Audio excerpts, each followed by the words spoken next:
très importantes. Ils sont fortement énergétiques par rapport aux glucides et par rapport aux protéines, c'est-à-dire par rapport aux acides aminés. Et ils sont stockés dans nos tissus sous forme de triglycérides. Donc, les triglycérides, appelés encore triacylglycérol, c'est la forme de stockage des lipides dans notre organisme. Les triglycérides sont stockés surtout dans le tissu adipeux. Donc, en cas de besoin énergétique, les triglycérides vont subir une lipolyse, c'est-à-dire une dégradation par des lipases spécifiques. Ça s'effectue dans le tissu adipeux, là où les triglycérides sont stockés. Ça va libérer quoi? Ça va libérer des acides gras, bien sûr, plus glycérol. Pour le glycérol, on a vu comment il se dégrade. Il se transforme en glycérol phosphate, puis en DHAP, puis en pyruvate, acétyl-CoA et en CO2 par le cycle de Krebs. D'accord? On a vu ça dans la néoglucogénèse. Pour les acides gras qui en résultent, vont subir une dégradation oxydative par la bêta-oxydation. Donc, la voie qui oxyde, qui dégrade les acides gras, s'appelle bêta-oxydation, qui peut se faire dans le foie, dans le muscle et dans le cortex rénal. Donc, la bêta-oxydation des acides gras va donner des molécules d'acétyl-CoA. Par exemple, un acide gras à 20 carbones, tel que l'acide arachidique, il va être dégradé en 10 molécules d'acétyl-CoA, parce que l'acétyl-CoA est à 2 carbones. Donc, pour les acides gras à nombre pair d'atomes de carbone, se dégrade en acétyl-CoA, et l'acétyl-CoA qui en résulte va entrer directement dans le cycle de Krebs. L'acétyl-CoA qui a 2 carbones, il va être dégradé en 2 CO2. Donc, c'est une dégradation oxydative complète, avec bien sûr l'intervention de la chaîne respiratoire pour réoxyder les NADH et les FADH2 qui en résultent. L'acétyl-CoA en excès va être...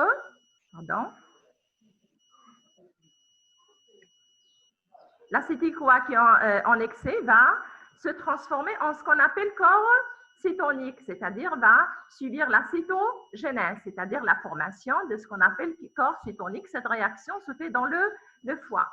Donc, pour les voies de dégradation des lipides, donc elles sont comme suit. La lipolyse qui consiste à dégrader les triglycérides en acides gras et en glycérol. Les acides gras qui en résultent vont subir une bêta-oxydation qui va les transformer en acétyl-CoA. C'est des fragments à 2 carbones. Et l'acétyl-CoA qui en résulte va entrer directement dans le cycle de Krebs pour subir une dégradation complète en 2 CO2. Bien sûr, l'acétyl-CoA en excès va rejoindre la cytogénèse, comme il pourra se transformer en cholestérol, puis en stéroïdes, parce qu'on sait très bien que le cholestérol est le précurseur de nombreux stéroïdes. Ça, c'est pour les voies de dégradation des lipides. Ce qui nous intéresse beaucoup plus dans cette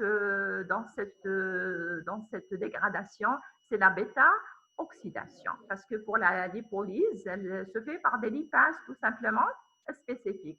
Et on verra aussi la cytogénèse, comment les molécules d'acétyl-CoA se transforment en corps cétonique. Ces voies se font dans la phase post-absorptive, c'est-à-dire après l'absorption. Pour les voies de synthèse, premièrement, la lipogénèse. La lipogénèse qui s'effectue dans le foie, c'est la voie qui transforme les molécules d'acétyl-CoA en acides gras. Elle consiste à synthétiser quoi? Des acides gras, et non pas des triglycérides, donc des acides gras, à partir de leurs précurseurs, qui sont des molécules d'acétyl-CoA. Madame? D'où proviennent les molécules d'acétyl-CoA? Soit de la bêta-oxydation, soit des glucides alimentaires. Des glucides alimentaires. On sait très bien que les glucides, une fois en excès vont se transformer en pyruvate via la glycolyse, puis en acétyl-CoA qui pourra démarrer directement la lipogénèse. Ce qui explique pourquoi chez les animaux, les glucides sont convertibles en acides gras, puis en triglycérides, ce qui explique le phénomène d'obésité. Donc, les glucides se transforment en pyruvate via la glycolyse, puis en acétyl-CoA, puis l'acétyl-CoA, il va démarrer, il va entamer directement la lipogénèse, c'est-à-dire la synthèse des acides gras, puis les triglycérides. Donc, les acides gras, on peut les avoir directement à partir de l'alimentation. Donc, soit ils proviennent de l'alimentation directement, soit ils sont formés à partir de l'acétyl-CoA via la lipogénèse qu'on va détailler prochainement. Par contre, les molécules d'acétyl-CoA qui résultent de la dégradation des acides gras ne peuvent jamais se transformer en glucides. Pourquoi? Puisqu'il y a l'étape acétyl-CoA pyruvate, où la réaction acétyl-CoA pyruvate, elle est impossible chez les animaux. Elle est impossible parce qu'elle est irréversible dans le sens pyruvate acétyl-CoA, elle est irréversible. Elle s'effectue seulement dans le sens pyruvate vers acétyl-CoA. Impossible de la réaliser dans le sens acétyl-CoA, pyruvate, puis glucides. D'accord? C'est pour ça, chez les animaux, il n'y a pas de conversion des acides gras en glucides, notamment les acides gras à nombre pair d'atomes de carbone. Donc, les acides gras, une fois formés par la lipogénèse essentiellement, vont se fixer sur le glycérol. Ils vont fixer le glycérol par une réaction d'estérification. On sait très bien que les triglycérides, ce sont des esters d'acides gras et de glycérol. Par une simple réaction d'estérification, les acides gras vont donner naissance à des triglycérides. D'accord? Donc, en vert sont mentionnées les voies d'anabolisme et en rouge sont mentionnées les voies cataboliques. D'accord? Donc,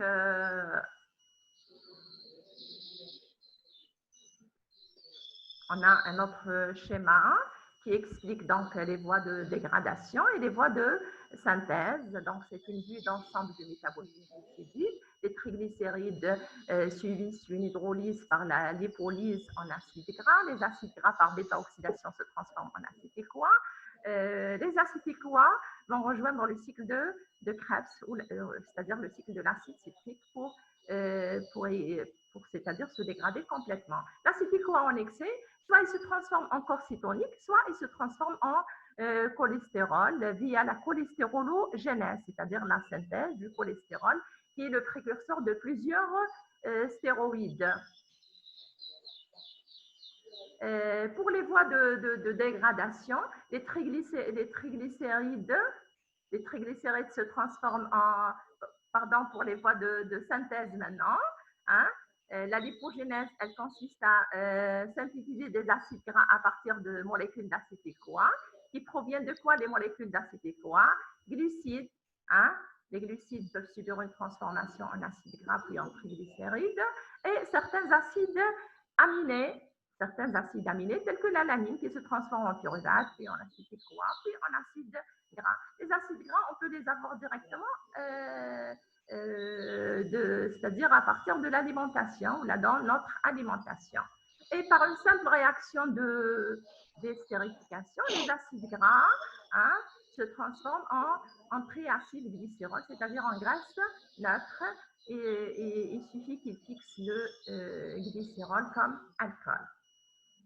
Alors, on commence par la première voie, qui est la bêta-oxydation, c'est-à-dire la dégradation des acides gras en acétyl-CoA. Alors, avant de subir la dégradation, les acides gras doivent passer par une étape d'activation. Cette étape d'activation, elle transforme les acides gras, on va les symboliser par RCOOH, les acides gras sont monoacides avec une longue chaîne. Justement, on va commencer par les acides gras les plus fréquents, acides gras saturés à nombre pair d'atomes de carbone, tels que l'acide butyrique à 4, l'acide caproïque à 6, l'acide palmitique à 16, l'acide stéarique à 18 carbone et l'acide, par exemple, arachidique à 20 carbone. Donc, les acides gras vont subir une réaction d'activation qui les transforme en quoi? En acyl-CoA. Donc, l'acide gras va se transformer en acyl-CoA, c'est-à-dire il va perdre sa fonction carboxylique et il va fixer le coenzyme A. Le coenzyme A présente une fonction thiol SH. Il se symbolise par CoA SH. Bien sûr, pour transformer un acide gras en acyl-CoA. L'acide-CoA, il est fortement énergétique, donc la réaction, elle est ATP dépendante. Mais l'ATP dans cette réaction d'activation se transforme en AMP et non pas en ADP. En AMP plus PPI plus du pyrophosphate. On a vu un exemple pareil dans dans les exercices concernant la bioénergétique, la transformation de l'acétate en acétyl-CoA. Et on a calculé la variation d'énergie libre standard. On a trouvé comme quoi la réaction reste toujours endergonique. Donc, quelle est la solution pour qu'elle se fasse? C'est l'hydrolyse du pyrophosphate qui en résulte en 2 PI par une simple molécule d'eau, c'est-à-dire par une réaction d'hydrolyse. La réaction est assurée par la pyrophosphatase inorganique. Elle assure cette deuxième réaction. Cette enzyme, elle se trouve dans plusieurs tissus. La première réaction, c'est-à-dire la transformation de l'acide gras en acide-CoA, elle est assurée par une enzyme qui s'appelle acide-CoA synthétase. Donc, l'activation des acides gras, elle se fait en deux étapes. Premièrement, transformation de l'acide gras en acyle-CoA avec fixation du CoA SH. La réaction, elle est fortement endergonique, donc pour qu'elle se réalise, elle nécessite l'intervention d'une molécule d'ATP. Donc, elle est ATP dépendante et l'ATP dans cette réaction fortement endergonique va se transformer en AMP plus PPI. Le PPI présente une liaison riche en énergie, une liaison super riche en énergie qui va être hydrolysée. Le but de cette hydrolyse, c'est pour permettre à cette réaction fortement endergonique de se réaliser. L'essentiel, à la fin, on aura 2 PI. L'essentiel, l'activation, elle nécessite une molécule d'ATP, un CoA SH, et elle libère de l'AMP. Bien sûr, elle nécessite aussi une molécule d'eau et elle va donner à la fin 2 PI. Bien sûr, pour le PPI, ça se simplifie. Dans cette première étape, il intervient comme produit et dans l'étape suivante, il intervient comme réactant. Donc, ça se simplifie. On aura une équation concernant l'activation de ce type RCOH plus ATP plus CoASH plus H2O donne acyl-CoA plus AMP plus directement 2 PI. Ça, c'est pour l'activation des acides gras qui doit se faire avant la bêta-oxydation. D'accord? Donc, ce schéma montre le transfert des acides gras, normalement des acyl-CoA, dans la mitochondrie. Donc, avant de subir la bêta-oxydation, les acides gras, ici c'est mentionné en anglais, les fatty acids, c'est-à-dire les acides gras libres, subissent une réaction d'activation assurée par l'acide CoA synthétase. Normalement, cette enzyme, elle existe au niveau de la membrane mitochondriale externe. Et elle nécessite l'ATP, elle nécessite du CoA SH, et elle va transformer l'acide gras, free fatty acid ou bien acide gras libre, en quoi? En acyl-CoA. La réaction libère l'AMP plus PPI, et normalement le PPI doit s'hydrolyser à son tour pour fournir suffisamment d'énergie pour cette réaction fortement endergonique. Alors l'acyle-CoA qui en résulte ne peut pas, surtout pour les acyl-CoA à longue chaîne, sont incapables de traverser la membrane mitochondriale, notamment interne, puisque la bêta-oxydation, elle se fait dans la mitochondrie. C'est un processus mitochondrial. Elle se fait dans la matrice mitochondriale. Alors, je ne vais pas rentrer dans le détail. Normalement, 3 enzymes interviennent dans l'entrée de l'acyl-CoA dans la mitochondrie, qui assure la pénétration dans la mitochondrie. Vous avez la carnitine palmitoyltransférase 1 qui assure la réaction acyl-CoA plus carnitine, c'est-à-dire les molécules d'acyl-CoA nécessitent une molécule qui s'appelle la carnitine pour pouvoir pénétrer dans la membrane mitochondriale. Donc, il y aura premièrement la réaction acyl-CoA plus carnitine, ça va donner acylcarnitine avec libération d'un CoA SH, réaction assurée par la transférase 1. Ensuite, l'acide carnitine va entrer, va pénétrer, va traverser la membrane mitochondriale interne. On aura l'acide carnitine, réaction assurée par une translocase. Bon, ce n'est pas la peine de les enzymes en détail. Donc, dans la mitochondrie, il y a la réaction, c'est-à-dire cette réaction dans le sens inverse, c'est-à-dire l'acide carnitine va libérer quoi? Va libérer la carnitine qui va sortir de la mitochondrie, c'est-à-dire va traverser la membrane mitochondriale interne. L'essentiel, on aura de l'acyle-CoA au niveau de la matrice mitochondriale et qui va démarrer la bêta-oxydation. Alors, je répète pour vous faciliter la tâche, l'activation et le transfert des acides gras se fait par une enzyme qui est l'acyle-CoA synthétase et qui transforme les acides gras en acyle-CoA. Et l'entrée dans la mitochondrie est assurée par une molécule qui s'appelle la carnitine. Normalement, le passage nécessite l'intervention de 3 enzymes. L'essentiel à la fin, on aura de l'acyle-CoA dans la mitochondrie et qui va directement démarrer la bêta-oxydation.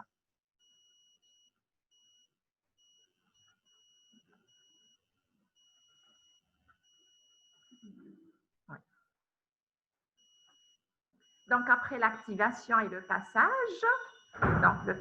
pour vous faciliter la tâche, nécessite, ou bien il se fait à partir, ou bien à l'aide d'une molécule qui s'appelle la carnitine.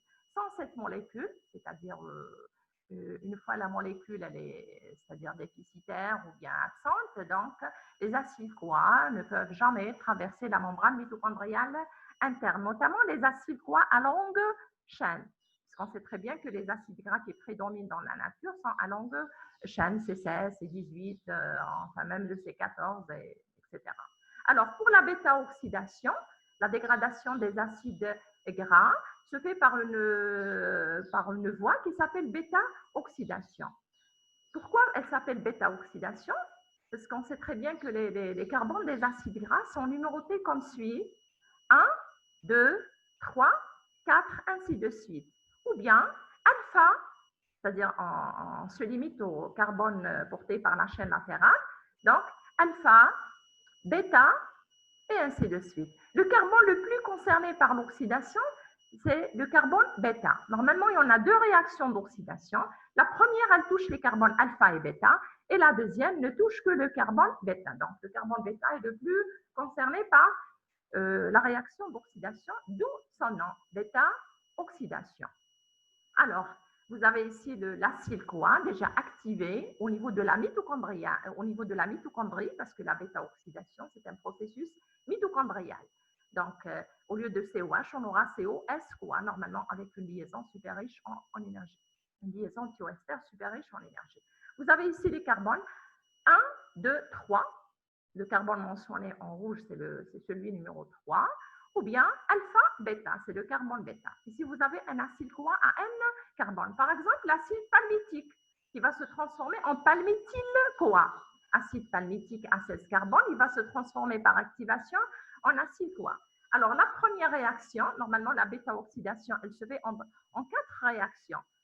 Elle se fait en 4 réactions. Numérotées 1, 2, 3 et 4. La première réaction, c'est une déshydrogénation à FAD. Donc, dans cette réaction, le FAD intervient sous forme oxydée et il va se transformer en FADH2, c'est-à-dire en FAD sous forme réduite. La déshydrogénation, l'oxydation, appelée encore déshydrogénation, elle est assurée par une enzyme qui s'appelle acyle-CoA déshydrogénase, parce que l'acyle-CoA va subir une déshydrogénation. Il va perdre 2 H qui vont être captés par le FAD et qui va être libéré sous forme de FADH2. Alors, les carbones concernés sont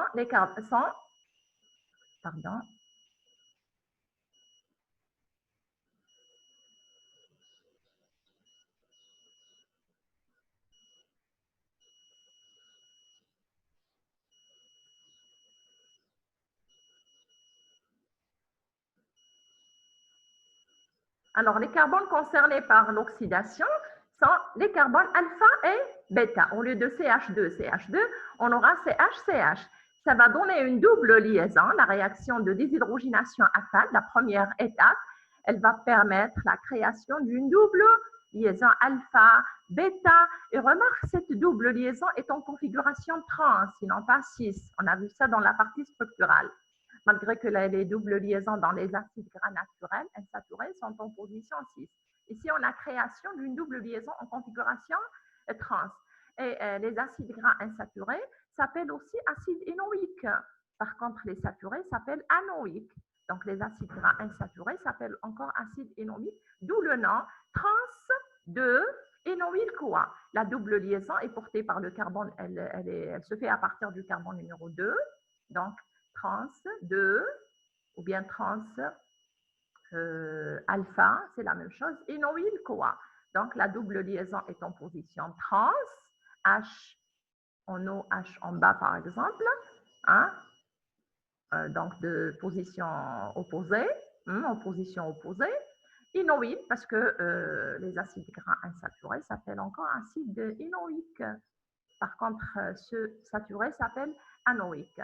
Donc, le produit s'appelle trans 2 énoïl-CoA, qui va subir une réaction d'hydratation assurée par une hydratase. Ça s'appelle énoïl-CoA. Le substrat, c'est énoïl-CoA. Et on rajoute le terme hydratase.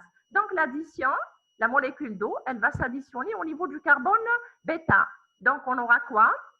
On aura ici CHOH, donc addition du OH et addition de l'hydrogène au niveau du carbone alpha. HOH, ce qui va permettre la création de quoi? D'un produit, d'un acyle-CoA hydroxylé. Hydroxylé en quelle position? En position 3. 1, 2, 3. En position 3, qui s'appelle encore carbone bêta. Donc, le produit s'appelle comment? L, parce que le produit appartient à la série L. Le OH, normalement, se trouve à gauche. Hein? Si on remet la structure de manière verticale, on aura le OH à gauche et c'est la série L. L, 3. On peut remplacer 3 par bêta. Hydroxyacyle-CoA, c'est un acyle-CoA, hydroxylé en position bêta. La réaction numéro 3, c'est une deuxième déshydrogénation, mais cette fois-ci à NAD. NAD va se transformer en NADH+. NAD va se transformer en NADH+. La première, elle est à FAD, la deuxième, elle est à NAD. Donc, l'oxydation ou bien la déshydrogénation, qui est assurée par une L3-hydroxyacyle-CoA, le nom du substrat, additionné du terme déshydrogénase. La déshydrogénation, elle va toucher surtout le carbone, ou là seulement le carbone bêta, qui va perdre ces deux H. Ça va créer une fonction cétonique. Ça va créer une fonction cétonique au niveau de ce carbone bêta. Donc, on appelle le produit comment? 3-céto. C'est l'acyle-CoA et cette fois-ci, il porte une fonction cétonique au niveau du carbone numéro 3. D'où le nom 3-cétoacyle-CoA. Donc, un acyle-CoA avec une fonction cétonique au niveau du carbone numéro 3. D'accord? Et la dernière réaction, la dernière et la quatrième réaction, puisque la bêta-oxydation, elle consiste à dégrader l'acide gras en des molécules d'acétyl-CoA. Donc, il y aura une coupure à ce niveau. Il y aura une coupure à ce niveau.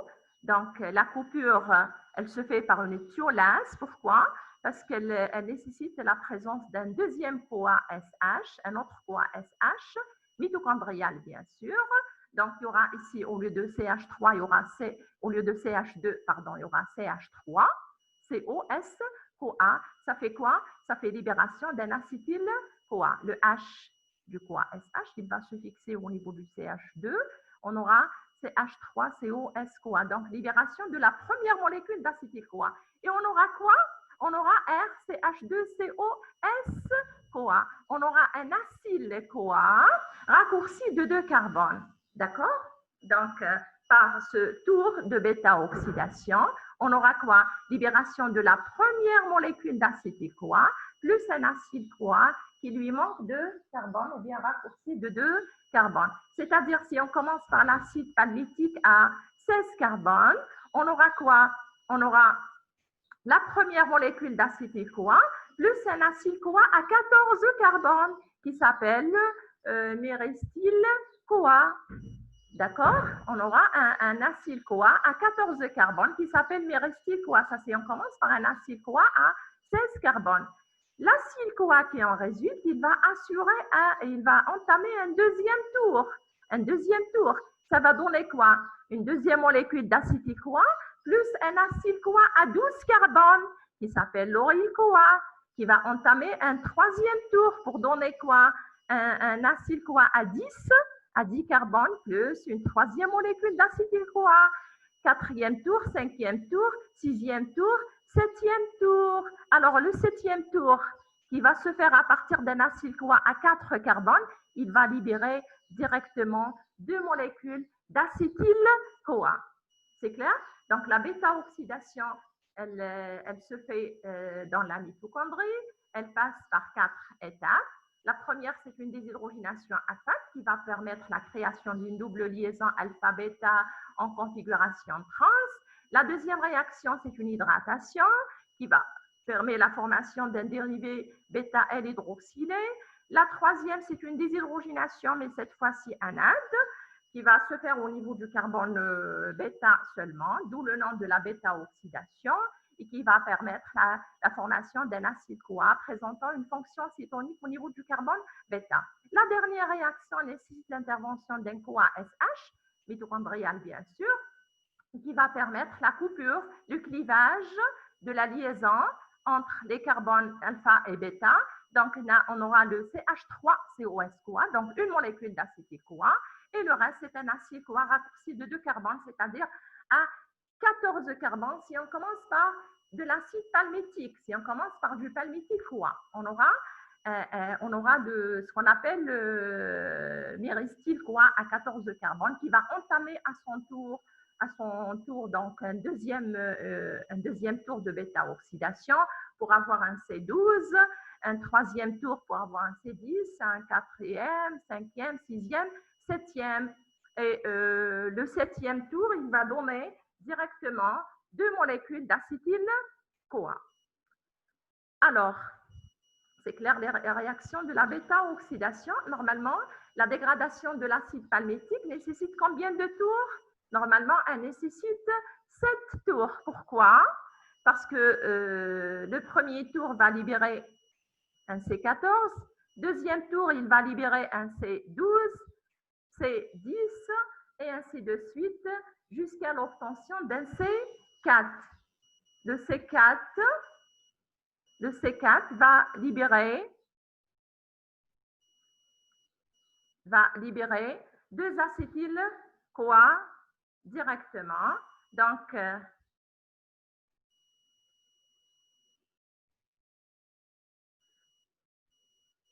pardon.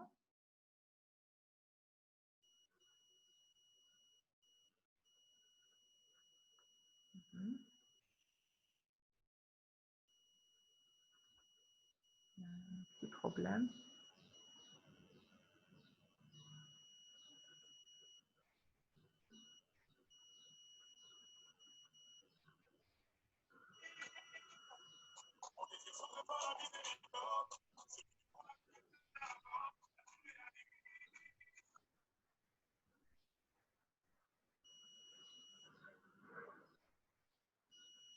Alors,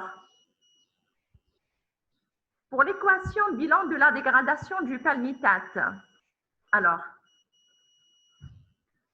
pour avoir cette équation, on a l'équation de l'activation qui est comme suit, acide palmitique par exemple, qui est à 16 carbones, plus ATP, plus CoA-SH, plus H2O, donne palmityl-CoA, plus AMP, plus 2 TI. Et pour la bêta-oxydation, elle nécessite la dégradation complète de l'acide palmitique. Elle nécessite combien de tours? 7 tours. Pourquoi? Chaque tour libère un acétyl-CoA et lors du dernier tour, on a directement libération de 2 molécules d'acétyl-CoA. Donc, l'acide palmitique qui est à 16 carbones, va libérer à la fin 8 molécules d'acétyl-CoA. L'acide palmitique à 16 carbone va donner 8 molécules d'acétyl-CoA. Chacune présente 2 carbones, ça fait 8 fois 2, ça fait 16. Donc, le compte est bon. L'ATP, qui intervient dans la réaction d'activation, il va se transformer en AMP plus 2 PI. On ne doit pas oublier la molécule d'eau qui hydrolyse le PPI en 2 PI. Justement pour les molécules d'eau, pourquoi 8? Chaque tour nécessite une molécule d'eau. Et le nombre de tours, c'est le nombre d'acétyl-CoA moins 1. Donc 7 tours. Chaque tour nécessite une molécule d'eau, plus la molécule d'eau consommée lors de l'activation, ça fait 8. Même chose pour les CoA-SH. La réaction d'activation qui se fait une seule fois nécessite une molécule de CoA-SH, plus les 7 molécules de CoA-SH intervenant dans les 7 tours, parce que chaque tour, à la fin, lors de la 4e réaction, consomme un CoA-SH. Donc, le nombre de molécules d'eau correspond au nombre de CoA-SH. 8. Pourquoi 7 NAD et 7 FAD? La dégradation nécessite combien de tours? 7 tours. Dans chaque tour, on a une déshydrogénation à FAD et une déshydrogénation à NAD.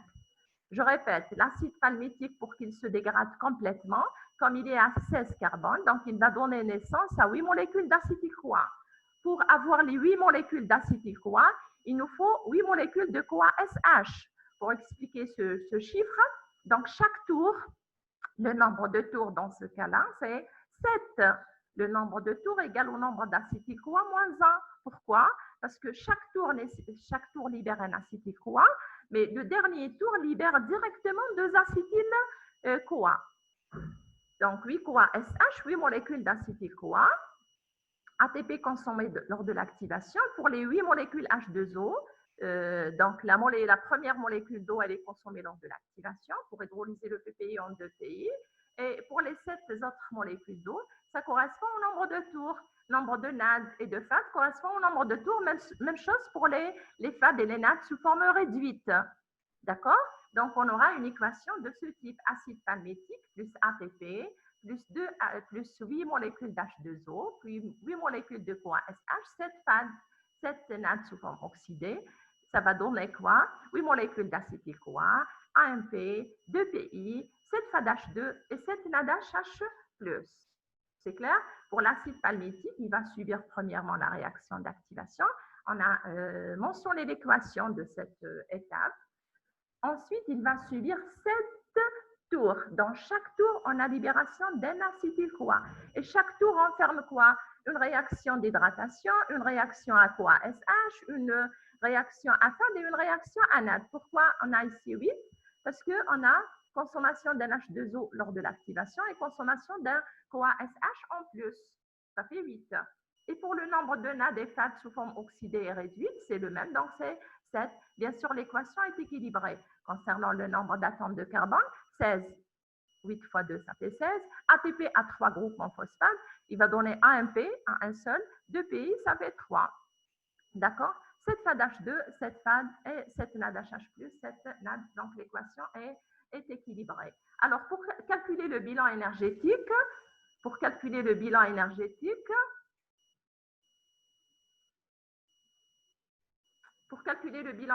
pour un acide gras à 16 carbone, on a pour l'activation, elle consomme normalement une seule molécule d'ATP. Mais comme l'ATP s'hydrolyse complètement, on a un P plus 2 PI, c'est-à-dire les 2 liaisons riches en énergie sont épuisées, sont consommées, c'est l'équivalent de 2 ATP. Normalement, une seule molécule d'ATP du point de vue structural, mais du point de vue énergétique, puisque l'ATP se transforme généralement en ADP, avec clivage d'une seule liaison riche en énergie. Et comme cette réaction, elle est fortement endergonique, donc elle a consommé deux liaisons riches en énergie. Donc, du point de vue énergétique, c'est l'équivalent de 2 ATP. Donc, on va soustraire 2 ATP dans cette étape d'activation. D'accord? Donc, on va mettre moins 2 pour l'activation. Ici, vous avez moins 2, c'est pour l'activation. Alors, pour les NAD et FAD, donc on a le nombre de tours, 7 tours. Chaque tour libère quoi? Un FADH2 et un NADH+. Donc, ça fait 7 fois 2 ATP, puisque chaque FADH2 libère 2 ATP, et chaque NADH va libérer 3 ATP. Comme on peut rassembler tout ça comme suit, 7 fois directement 5, puisqu'on a 2 ATP libérés par FADH2 dans la chaîne respiratoire, ou la vie à la chaîne respiratoire, et 3 NADH libérés, 3 ATP libérés par NADH via la chaîne respiratoire. En tout, ça fait 7 fois 5, 7 fois 5 ATP. Et on a 8 acétyl-CoA. Les 8 molécules d'acétyl-CoA, ils vont rejoindre directement le cycle de Krebs. Chacune va donner 12 ATP. Ça va donner au total combien? 131 ATP et moins 2 pour l'activation, ça fait 129. Dans certains ouvrages, on trouve comme bilan 130 ATP. Ça, on prend en considération comme quoi, lors de l'activation, il y a une seule molécule d'ATP. Mais remarque, du point de vue énergétique, comme si 2 ATP sont consommés. Malgré que du point de vue structural, normalement, c'est une seule molécule. Là, ce qui nous intéresse, c'est le bilan du point de vue énergétique. D'accord? Ça fait au total 129 ATP. Alors, je vous propose une astuce permettant d'avoir directement le bilan énergétique sans passer par ce calcul. Comment? Il suffit d'appliquer la formule 17N moins 7. 17N moins 7. Attention pour le N, c'est le grand N, c'est le N majuscule, et qui correspond à quoi? Correspond au nombre d'acétyl-CoA directement. Le petit n, normalement, il correspond au nombre d'atomes de carbone. Et le grand n, mentionné dans la formule, correspond au nombre d'acétyl-CoA. Et le nombre d'acétyl-CoA, c'est quoi? C'est le nombre est égal à quoi? C'est le nombre d'atomes de carbone divisé par 2 directement. Un acide-CoA à 16 carbone, il va libérer 8 molécules d'acétyl-CoA. Alors, si on applique la formule 17N moins 7, donc 17 fois 8,